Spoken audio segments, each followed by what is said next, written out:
everyone has a character type they all love, and one of my favorite has to be that of the maid, which is kinda odd to me, as I hate and despise maid cafes in real life, especially those in Akihabara. Oh, they're scary. However, when it comes to anime, 90% of the time when I choose a best girl, they are always maids or reverse butlers, no matter how small the character role is. From Maid-sama to Mayo Chika to even Kaguya-sama Love is War, I seem to always support the maid as the best girl. Maids have been a staying power in all of anime, and I love them more than I should, but you know, it's still better than loving explosion-obsessed lollies like my friend Brandon. Seriously, she's not that good of a character. If anything, she's very, very annoying.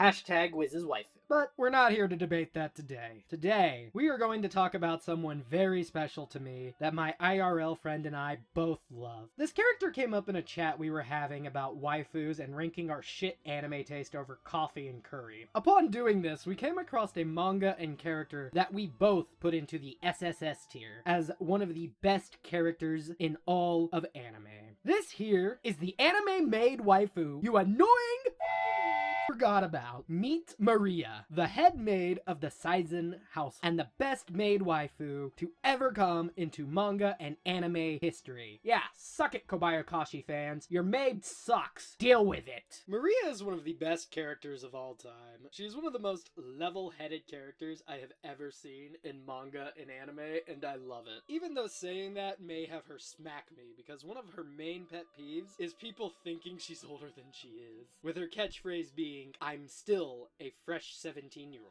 She controls everything in the Saizen house, as even the head butler Klaus-san is afraid of her. Maria is nice and calm unless you make her mad. Then she becomes a force of trauma, making you regret your mistake. Wait a minute, why does that sound familiar? Probably not important. Maria is not only highly intelligent, but is also very devious. Not only great at housework, she was the youngest student council president of the famous Haokun Academy at only the age of 10. Talk about having brains and beauty. What makes Maria even more special to me is that even with all her brains and deviousness, she still has adorable airheaded moments. For example, in one chapter of the manga, the crew is heading to Izu for some hot spring action, and Maria did not know anything about normal life, and there being other trains out there. She thought only bullet trains existed, and I could not help but laugh, as it was just adorable. Anytime she's on the screen in the anime, or on the page in the manga, I can't help but smile. Oh, I love her. Not only is Maria the best girl in Hayate Combat Butler, she's also someone I can relate to on a personal level, as she has no last name because she was an orphan who was found next to the statue of Saint Mary at a church, which is where she got her name. Not knowing anything about herself, her birthday was decided as December 24th, the day she was found. She is the unfortunate one who always has to clean up everyone else's messes. And I feel bad for her on that one, as I was a similar case, and when I read these chapters, I started crying for some reason. This manga had me laughing through most of it, but this short series of chapters hit hard. It was like getting a Hadouken in the gut from Ryu. You know, I feel really bad that she lost in the end to Nagi. I mean, I knew it would happen. Come on, man. Maria, you deserved the crown.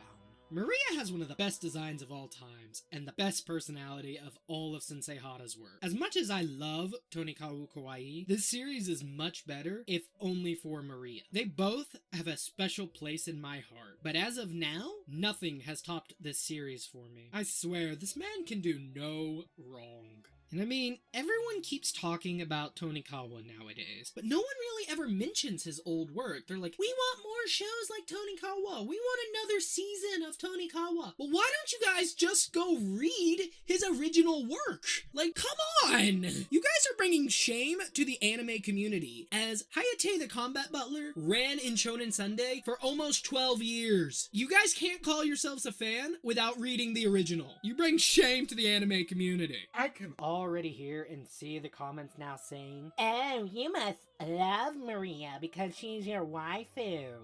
Yeah, I wish. I hate to be the bearer of bad news for you weebs. She's not my waifu. Never has been, never will be. If anything, I see her the same way Nagi does, as a sister. Maria is just too wholesome, just like Tsukasa, to be my waifu. That, and like no figures of Maria exist, and it brings me shame. Actually, that brings me to a point there. There is like no merch for this series anywhere. And I've been in Japan for a while now, and I have not seen any merch of her, or of this series. I barely see anything from Tonikawa as well, so trust me, the times I do see a Tonikawa figure, I buy it on the spot. I even asked my Japanese friends, and they told me they don't even remember that much merch being released for this series, which may lead to why people forgot about her, but that's not an excuse. I have many friends in Discord who love Tonikawa, but have not touched Hayate, and it brings me sadness.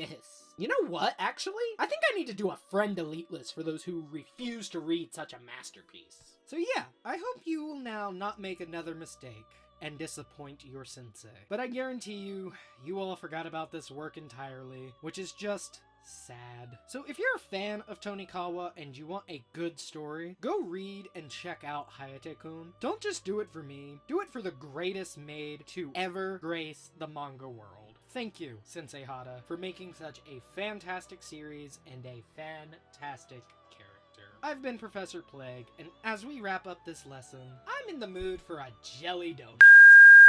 Yeah, I just pissed off of the whole internet with that one. I'll see you guys next week, or next time, with my thoughts on localization in anime.